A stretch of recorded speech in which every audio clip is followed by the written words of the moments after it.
Allez. Ça filme, on est parti. Feu. Bon bah salut à tous, bienvenue sur cette nouvelle vidéo. Moi, ça vous aura pas échappé, avec le Père et nous, on teste des choses sur la chaîne YouTube en ce moment. Et l'idée c'est de faire du contenu qui est spontané. Donc il n'y a pas de date, il n'y a pas d'heure de sortie. Quand on a quelque chose à dire, on prend la caméra, on filme, on tourne, on fait un contenu où il y a zéro cut. Et on balance sur la chaîne YouTube. Donc voilà, vraiment l'idée c'est ça, d'avoir du contenu qui est vraiment authentique. Un peu du contenu qui ressemblerait à ce qu'on partage en story, justement. Vous allez voir, ça va être tout mon propos du jour. Voilà, pas monté, pas trop préparé, vraiment de l'instantané qu'on poste sur YouTube pour retrouver un peu d'authenticité et puis faire quelque chose aussi de différent, parce que sur cette chaîne, depuis des années, on vous propose que des podcasts, ce qui est extrêmement cool, hein. On adore faire ça, mais voilà, pour cette rentrée, on avait envie aussi de se faire plaisir de temps en temps. Et typiquement, on partage pas mal de contenu en story, que ce soit Yann ou moi, des coups de gueule, des choses à dire. Et en fait, le contenu, il disparaît au bout de 24 heures et ça saoule. Et je trouve que c'est dommage. Donc l'idée, c'est de retrouver un peu cette authenticité, mais dans ces contenus-là. Donc en plus, là, on est 100% authentique. Je sais pas si vous avez vu derrière, mais j'ai des cartons. J'avais un peu de route. Bon, j'ai une course à faire. Ensuite, je file à la déchetterie pour poser ces cartons. Donc je me suis dit, ça ferait une bonne occasion de discuter sur la route, puisque vous avez failli avoir la vidéo sur le tapis de marche comme le fait Yann. J'ai aussi acheté un tapis de marche. En ce moment on aime beaucoup tester des choses avec Yann, et là on teste la marche et c'est vraiment cool. Moi ça fait 3 mois maintenant que j'ai fait au minimum 10 000 pas par jour et que j'essaye de monter à 12 000, et c'est très très efficace pour la forme physique. J'arrive vraiment à garder clairement à garder les abdos en marchant beaucoup. Ça augmente un peu la dépense calorique, forcément. Ça augmente aussi l'appétit. Ça permet de manger un peu plus et d'avoir aussi encore plus d'énergie pour la digestion. Donc c'est un cercle vertueux qui fait qu'on reste sec plus facilement. Et j'adore la marche aussi parce que bon, j'ai un chien, donc ça facilite les choses d'aller marcher avec le chien. Mais la marche permet d'avoir des idées. Ça, c'est vraiment quelque chose. Il y a un sacré camion là. C'est vraiment quelque chose que j'aime pour ça. Ça me permet aussi de passer mes coups de fil. Ça me permet de traiter tous les messages sur Instagram. Ça me permet de faire pas mal de trucs. Mais surtout avoir des idées. Ça pourrait faire une très bonne idée de contenu. D'ailleurs, j'y pense. Comment avoir des idées. Et moi, j'ai beaucoup d'idées quand je vais marcher. Donc vous aurez bientôt des contenus sur le tapis de course, enfin le tapis de marche pour le coup. J'ai même acheté un petit bureau pour pouvoir bosser dessus quand je suis à la maison, où ça c'est vraiment pas mal. Il y a pas mal de fois où je suis pas au bureau, je suis à la maison. J'aime bien avoir le bureau debout, j'ai un bureau assis debout que je peux remonter. Donc je travaille souvent debout, et là ça me permettra de travailler en marchant, et pour gagner des pas gratuits, hein, typiquement, et optimiser mon temps. Donc, pourquoi je vous fais ce contenu? Ça vous aura pas échappé cette semaine, ou peut-être que ça vous a échappé, mais je sors une formation une toute nouvelle formation, où je suis reparti d'une feuille blanche, qui s'appelle Bourse Exponentielle. Elle remplace dans le catalogue la formation ETF que j'avais sortie il y a maintenant presque 4 ans, qui faisait 1h40. Celle-là, elle fait presque 4 heures. Je suis reparti de zéro, hein. Donc, la méthode en soi, c'est la même, hein. C'est acheter des ETF. Mais j'ai vraiment tout refondu. Je passe beaucoup de temps sur la psychologie de l'investisseur. Parce que ce qui est important dans la bourse, c'est l'adhérence. C'est un terme qui vient de la muscu au départ, hein. Pourquoi il y a des gens qui gardent un programme de muscu, un programme alimentaire? Parce qu'ils ont de l'adhérence, ils adhèrent au programme, et c'est ce qui fait qu'ils pourront le tenir sur le long terme. Pourquoi la plupart des régimes ne fonctionnent pas? Quand tu fais un régime vraiment sans sucre, un régime où... un truc en tout cas que tu peux pas tenir. Par exemple, moi le jeûne intermittent, je le tiens depuis maintenant 3 ans. Pourquoi? Parce que je jeûne le matin. Et ça, j'arrive vraiment, j'ai de l'adhérence là-dessus. Je m'entraîne au CrossFit le matin, ça me permet de m'entraîner à jeun. J'ai pas envie de vomir. Et il y a une vue vraiment magnifique. Vous l'avez pas, je sais pas si je peux vous la montrer derrière, mais c'est vraiment magnifique autour de chez moi. C'est superbe. Donc je disais, j'ai de l'adhérence parce que le matin, ça me gêne pas de pas déjeuner. Par contre, si je devais faire le jeûne intermittent et jeûner le soir, pour moi, ça serait impossible, parce que c'est vraiment pour moi un moment de famille qui est hyper important, le repas du soir, et ça serait pas possible. Donc j'ai de l'adhérence sur le jeûne intermittent parce que ça colle avec ma vie. Et l'idée, en bourse, c'est que si vous faites de l'investissement en ETF, vous ayez cette adhérence, vous ayez... donc on a dit pas de cut, hein, donc je règle la caméra en live. Hein. On a dit que vous ayez de l'adhérence sur la méthode.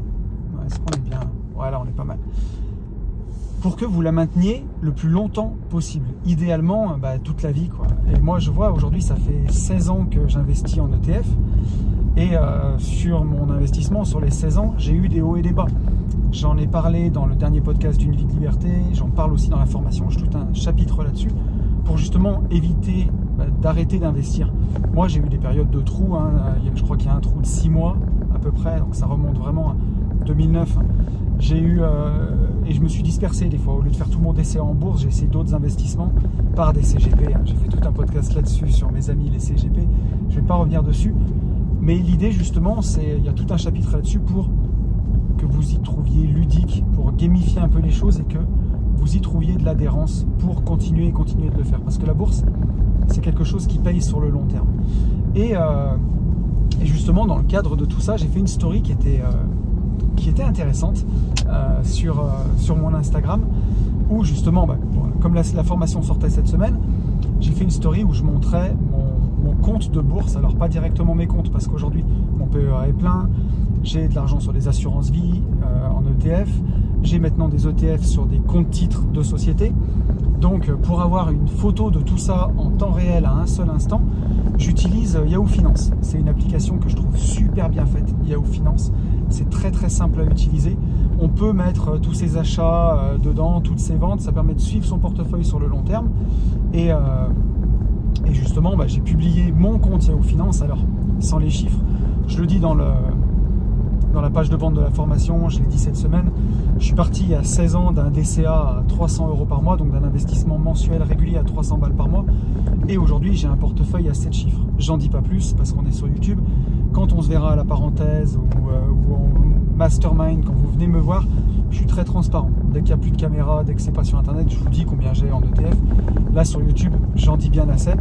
Mais voilà, donc ça m'a quand même permis de faire quelque chose qui est assez exceptionnel, vraiment de faire ces investissements réguliers. Et je partageais justement, j'y reviens, en story, mon compte de bourse, et je montrais que sur juste ces 5 dernières années, mon compte de bourse a doublé. Et je mettais un petit message en disant, voilà, j'ai aucun de mes immeubles qui a doublé en 5 ans. Mon compte de bourse a doublé en 5 ans, j'ai pas un de mes immeubles qui a doublé en 5 ans.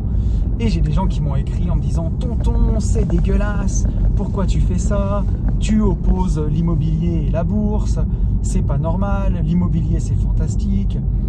Et on retombe un peu dans les guerres de chapelle à chaque fois, que moi j'aime pas trop. Et justement, c'est ce que je disais dans ma story. Nous, on s'appelle les gentlemen investisseurs avec Yann. On s'appelle pas les gentlemen de l'immobilier. On s'appelle pas les gentlemen de la bourse ou les gentlemen de la crypto. Mais par contre, moi, je m'intéresse vraiment à tout dans le domaine des finances perso. Je suis passionné de tout ce qui permet de faire croître mon patrimoine. Je suis passionné de tout ce qui me permet d'obtenir plus de liberté à long terme.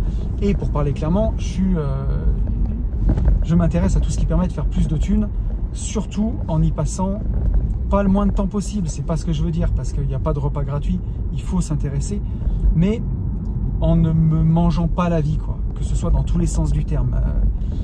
Et donc, pourquoi des gens me disaient tu opposes les deux, c'est pas normal, tu craches sur l'immobilier, et c'est pas du tout le cas. Et je vais vous répéter un peu ce que je disais dans cette story. Et comme cette semaine je vendais la formation, Instagram me restreint mes stories à 400 ou 500 vues, et je trouve que c'est dommage que ce discours-là, il ne soit pas plus propagé. On en avait parlé, je crois, dans un podcast privé des gentlemen investisseurs. Et justement, ce contenu-là fera une parfaite occasion d'en reparler sur YouTube. Mais c'est deux placements qui sont complètement différents. Si je pars sur l'immobilier, quand vous l'achetez, déjà, il faut bien le négocier. L'affaire, elle se fait toujours à l'achat. Donc moi, quand je prends 100 000 € de crédit pour un bien immobilier, je veux toujours avoir une plus-value latente à l'achat de 20 à 30%. Si je prends un crédit pour 100 000 €, ah ben voilà, là on est bien. Et là au moins, c'est vraiment du naturel. Et heureusement que je vis en pleine campagne. Heureusement que je vis en pleine campagne. Mais au moins, là vous l'avez 100% naturel.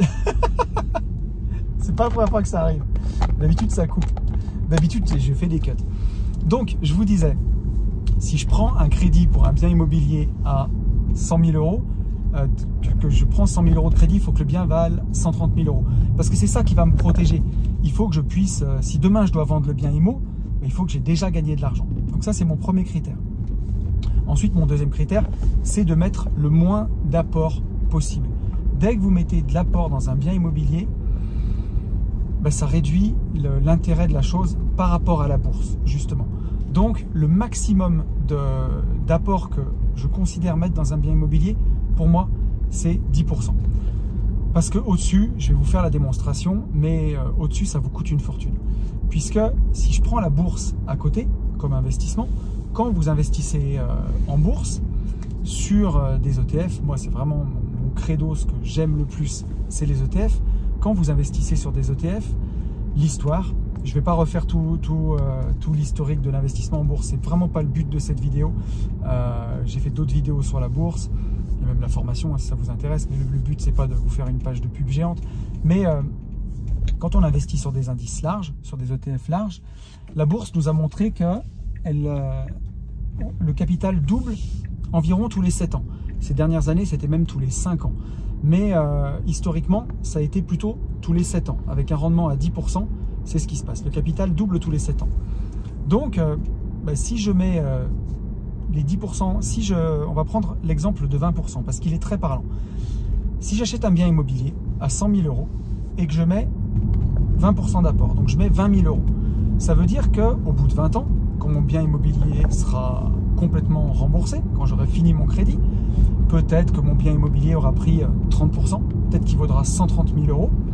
Donc je vais récupérer mes 20 000 euros d'apport que j'ai mis il y a 20 ans, plus tout le bien immobilier remboursé, donc plus 110 000 euros vraiment de capital que j'ai créé à partir de rien. Et comme j'ai payé 100 000 et qui vaut 130 000 euros, il y a 30 000 euros de plus-value. Je reviens, si j'ai bien acheté, il y aura même encore plus, mais voilà, pour donner cet exemple. Si c'est 20 000 euros, je ne fais pas d'achat immobilier, je décide de les mettre dans la bourse à la place. Donc je vais acheter un ETF Monde, un indice large, j'en achète pour 20 000 euros. 7 ans après, mon investissement il a doublé, j'ai 40 000 euros. 7 ans après, mon investissement il a doublé, donc au bout de 14 ans, j'ai 80 000 euros. Et au bout de 21 ans, bon je vous fais grâce, on va arrondir à 20 ans, mais au bout de 21 ans, il a encore doublé, j'ai 160 000 euros. Donc là, si je devais vendre, j'ai beaucoup plus de plus-value, parce que j'ai mis 20 000 euros et j'ai 160.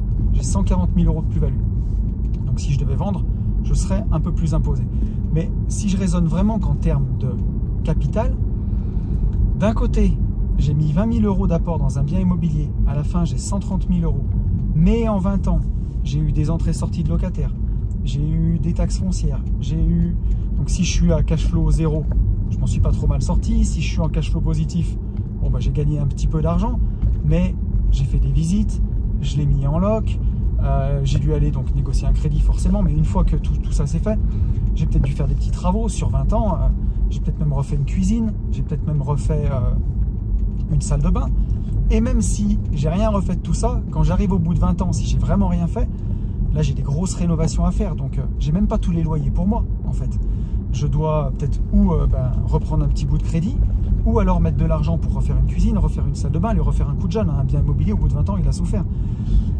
Alors qu'en bourse, j'ai 160 000 euros de capital, donc j'ai plus qu'avec l'immobilier, et entre-temps, je n'ai absolument rien fait. J'ai attendu. Donc l'immobilier, ça vaut le coup que si vous l'achetez et que vous mettez le minimum d'apport. Parce que si je prends le même exemple avec 10% d'apport, je mets 10 000 en immobilier, 20 ans après j'ai 130 000 euros. Si je mets 10 000 en bourse, au bout de 7 ans j'ai 20 000, au bout de 14 ans j'ai 40 000, au bout de 21 ans j'ai 80 000. Donc là les calculs sont pas bons. Bien sûr j'ai rien fait, mais j'ai quand même beaucoup moins. Donc ça vaut pas le coup. La magie de l'immobilier, pourquoi on fait de l'immobilier, c'est pour l'effet de levier. C'est juste pour ça. Alors on peut aimer la pierre, on peut aimer acheter une résidence principale pour se loger, mais si je parle en termes d'investissement pur, ça vaut le coup pour l'effet de levier. Si vous aviez du cash et que vous achetez de l'immobilier cash, et ça nous est déjà arrivé, la parenthèse indépendance, on a des gens qui ont fait ça.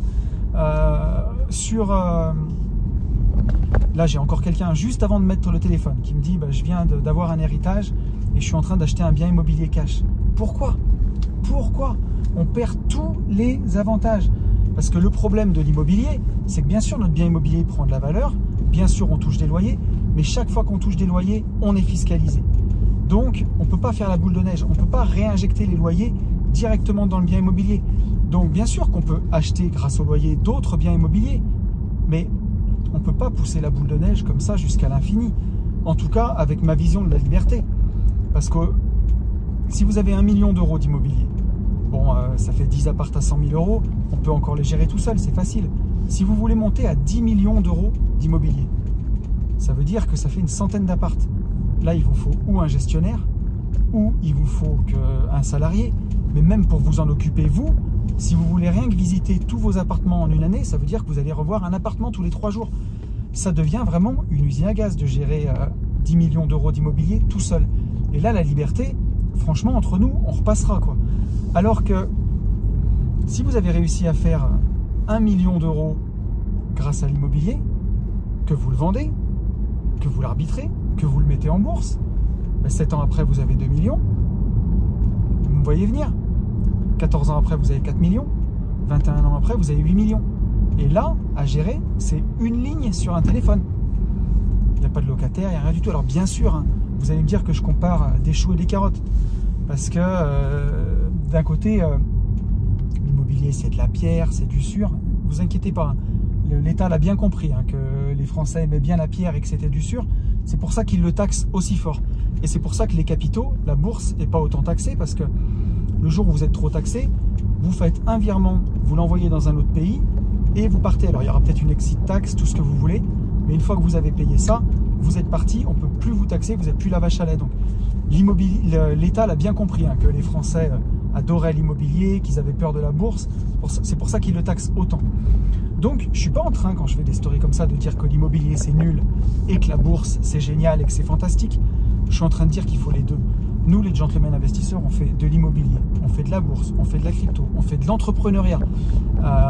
Typiquement, quand je fais du marchand de biens, c'est de l'entrepreneuriat, hein, de l'achat-revente immobilier. C'est plus de l'entrepreneuriat que de l'immobilier. Mais c'est ce qui permet d'aller plus vite. Tout ce qui permet de s'enrichir et d'aller plus vite. Mais dites-vous bien que si vous voulez atteindre des montants de patrimoine élevés, allez viser les 5 millions, les 10 millions. Ça ne se fera pas que grâce à de l'immobilier locatif long terme. Sinon, vous n'allez pas y arriver. Il y a un moment où il faudra passer sur d'autres supports. Et il y a des statistiques qui ne trompent pas, hein. Si on va chercher chez les Américains, sur les plus grandes fortunes américaines, au-delà de 50 millions, il y a des stats qui montrent qu'elles sont composées seulement à 15% d'immobilier. Au-delà, c'est des sociétés, c'est du financier. Et c'est de la bourse, c'est des actions. Donc, il y a un moment où c'est bien d'y passer quand même. Et je prenais dans cette story justement la métaphore des trains, que je trouvais vraiment très intéressante. Quand on est en France, grâce à l'effet de levier, ça permet d'investir, et surtout quand on arrive à faire du 110%, ça permet d'investir à partir de zéro. C'est-à-dire que vous levez tout, toute la dette, que ce soit le crédit plus les frais de notaire. En France, c'est quand même encore, aujourd'hui ça devient difficile, mais on peut mettre seulement 10% d'apport. 10%, on l'a vu, hein, c'est encore intéressant. À partir de 20% d'apport, ça vaut plus le coup de faire de l'IMO. Si on vous demande 20% pour un bien immobilier, mettez plutôt vos 20% d'apport en bourse, ou alors trouvez un autre bien immobilier ou une autre banque qui vous finance avec seulement 10% d'apport. Sinon, vous l'avez vu avec la démonstration, sur le long terme, ça vaut pas le coup. Mais mettons qu'on vous finance avec seulement 10% d'apport ou zéro, vous créez de la richesse à partir de rien. Si vous vous faites financer à 110%, théoriquement, votre rentabilité, elle est infinie. Parce que vous n'avez pas mis d'argent de votre poche et vous avez créé de la richesse à partir de rien. Donc c'est ça qu'il faut faire. Mais une fois que cette richesse, elle est créée, et moi typiquement, mon point de bascule, c'est dès que j'arrive à récupérer 7 ans à 10 ans de loyer net, je ne parle pas de cash flow, je parle de loyer. Un bien immobilier que je loue 1000 € par mois, 12 mois dans l'année, 12 000 €, 10 ans de loyer, 120 000 €. Dès que j'arrive à récupérer 120 000 € sur un bien que je louais 1000 € par mois, je le vends, je l'arbitre, je vends, je récupère l'argent, je le mets en bourse. Je prenais cette métaphore des trains où l'immobilier, ça serait comme un train qui vous permettrait de partir de 0 km/h, vous le prenez en gare, le train est à l'arrêt, et qui vous monte jusqu'à 150 km/h. Mais par contre, à 150 km/h, il plafonne. Parce qu'une fois qu'il est remboursé, il y a des travaux, il y a des impôts. Si vous ne le faites pas, vous avez des mauvais locataires. Et ça devient de pire en pire. Et justement, même pour la transmission, c'est une galère. Pour la transmission, ça coûte une fortune. Donc, ce train plafonne. Et l'idée, c'est ensuite de sauter sur le train de la bourse. Et le train de la bourse, lui, c'est un train qui est déjà lancé, quoi. Qui est déjà lancé à 150 km/h. Mais par contre, qui peut aller à 200, 300 km/h comme le TGV et même 600 km/h quasiment comme le Shinkansen. Et en plus, avoir même une vitesse infinie avec le temps. Par contre, ce train-là, quand vous démarrez de zéro, comme moi avec un DCA à 300 €, vous pouvez le prendre, le train de la bourse, à partir de zéro. Mais la bourse, c'est une progression exponentielle. Donc, c'est flat pendant très longtemps et ensuite, ça explose. Donc, c'est très important de commencer du DCA à partir de zéro pour que vous puissiez prendre la mesure de ce que c'est. Est-ce que ça vous plaît? Est-ce que vous comprenez comment ça marche? Comment vous réagissez quand ça monte? Comment vous réagissez quand ça descend, la bourse? Tout ça, c'est très important de prendre tout ce train-là pour voir comment ça fonctionne. Puisque moi, c'est ce que j'ai fait. J'ai commencé avec des DCA à 300 €. Mais aujourd'hui, pour avoir un portefeuille à 7 chiffres, à un moment, j'ai fait des gros apports. J'ai arbitré des biens immobiliers, j'ai vendu, j'ai acheté des ETF avec. C'est pour ça que mon portefeuille, il a grossi. Mais pourquoi j'ai eu, entre guillemets, les coronesses d'aller mettre des 80 000 € d'un coup, des 150 000 €, ouais, je ne les ai pas mis d'un coup, hein, mais une fois d'un coup, la moitié d'un coup et l'autre moitié lissée sur un an. Parce que j'avais l'expérience du DCA depuis des années, j'avais cette expérience d'investir progressivement en bourse et je savais comment je réagissais. Donc voilà un petit peu comment j'ai géré le truc. Mais c'est ce qui m'a permis de lâcher ce train de l'immobilier qui plafonnait à 150 km/h et ça ne m'a pas empêché de lancer 10 trains en parallèle qui plafonnent tous à 150 km/h. Mais j'ai pas pris un seul train, j'en ai lancé 10, dans plusieurs crédits. Et ensuite, je saute de ce train qui plafonne à 150 pour sauter sur le train qui est en train de passer à 150 et qui va m'emmener hyper loin. Et typiquement, mon portefeuille bourse, bah, c'est celui qui me permettra de passer mon patrimoine de 7 chiffres à 8 chiffres, clairement. Beaucoup plus vite que l'immobilier, de façon beaucoup plus passive. Alors bien sûr, la richesse, elle se fait dans le temps. Hein. Si vous êtes chez les gentlemen investisseurs, vous n'êtes pas chez les arnaqueurs du web qui vont vous dire vous pouvez faire ça en 2 ans. La richesse, elle se construit dans le temps. Hein. Moi, j'ai 42 ans cette année. J'ai pas envie d'avoir 50 ans, j'ai pas envie d'avoir 60 ans, mais un jour, je les aurai. Et je suis en train de planter les graines où, quand j'aurai 50 ans, quand j'aurai 60 ans, je dirais mais merci au Tony de 42 ans d'avoir pris ces risques, d'avoir posé cet argent en bourse pour qu'il puisse faire des intérêts composés, ce que fait pas l'immobilier. C'est ça qu'il faut comprendre. Alors j'ai eu des gens qui m'ont dit Tony, mais tu peux faire de l'intérêt composé en IMO. Imagine, tu avais mis 10 000 € dans un bien immobilier et tu l'as eu pendant 20 ans, tu l'as remboursé, tu as récupéré 100 000, tu mets 10 fois 10 000 dans 10 biens immobiliers et tu relèves de la dette. Oui, ok. Sauf que avant je gérais un bien, là j'en gère 10 maintenant.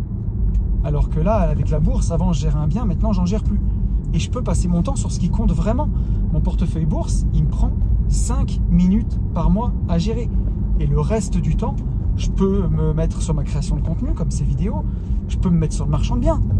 Là, en ce moment, le marchand de biens repart à fond. On vient de signer 2 affaires. Donc, on est très, très content.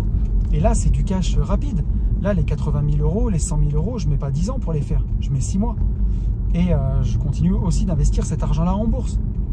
Donc, pour moi, c'est pas du tout opposé, c'est complémentaire. Cette année, on vient de relever 430 000 € pour faire nos beaux bureaux. On a aussi encore des projets d'immobilier à long terme, donc je tourne pas du tout le dos à l'immobilier, je continue d'en faire, je continue.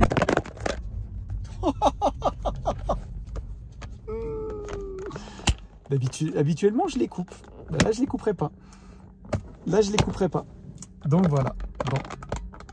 Là, j'ai ma ventouse qui tient pas, là. C'est une catastrophe. Au moins, ça sera rigolo. Donc, je continue. Vous me direz en commentaire si vous avez kiffé le téléphone qui se décroche. Je continue de lancer des trains, bien entendu. Je continue d'en lancer plein. Mais voilà, ces trains-là, quand je les arbitre, je ne relance pas de nouveaux trains avec. Ou j'en relance que 1 ou 2. Mais je saute sur le train de la bourse, le train qui va me permettre d'aller beaucoup plus loin. Parce que, bien sûr, en bourse, tant que je ne vends pas, j'ai pas d'impôt. C'est ça qu'il faut comprendre. C'est que comme j'investis sur des ETF qui sont capitalisants, ça se réinvestit automatiquement. Donc cette boule de neige, elle se fait beaucoup plus vite. tant que je ne vends pas, j'ai pas d'impôt. Donc ça se fait beaucoup plus vite. Et si un jour j'ai besoin d'argent, il suffit de vendre des ETF, me faire un virement, je paye mes impôts sur la plus-value que j'ai réalisée, et puis basta. Et je peux jouir de l'argent à tout moment. Donc voilà pourquoi j'aime ces deux placements. J'aime aussi la crypto, j'en fais aussi. Mais pour moi, voilà pourquoi l'immobilier et la bourse ne s'opposent pas, mais sont vraiment complémentaires. C'est deux stratégies qui sont complémentaires. Et c'est pour ça que je trouve que c'est tellement dommage, les gardes-clochers.